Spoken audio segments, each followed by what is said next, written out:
Acompañada do alcalde Santiago Freire e varios membros do equipo de goberno, a titular de Medio Ambiente visitaba esta mañá a Praza das Américas, onde nos últimos meses se veu desenvolvendo unha actuación que tiña como principal finalidade a humanización e ordenación da zona. As obras, cun orzamento de preto dos 80.000 euros, estaba incluída dentro do Plan Urbe. Foron un total de 200 actuacións en todo Galicia as desenvoltas dende que no ano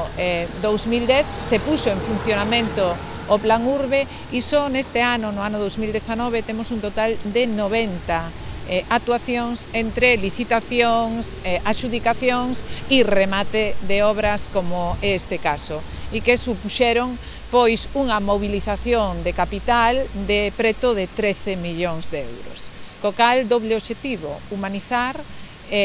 mellora de servicios e tamén dinamizar económicamente. O alcalde agradeceu o investimento aportado pola Xunta, que permitiu poder levar a cabo a actuación, coa que, ademais de reorganizar as zonas de estacionamento existentes, posibilitou poder aumentar a seguridade viaria e mellorar tamén o aspecto paisaxístico dunha zona importante da vila. Que supón a reordenación do tráfico na zona, supón tamén unha mellora da accesibilidade, mellora das condicións de seguridade viaria,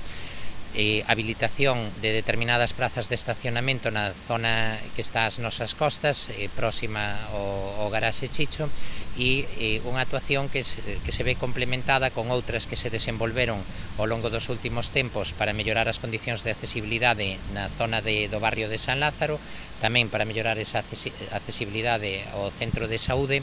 E, bueno, pois o que quero é trasladarlle á conselleira unha vez máis o agradecemento porque a colaboración entre as dúas administracións posibilitou unha actuación moi demandada.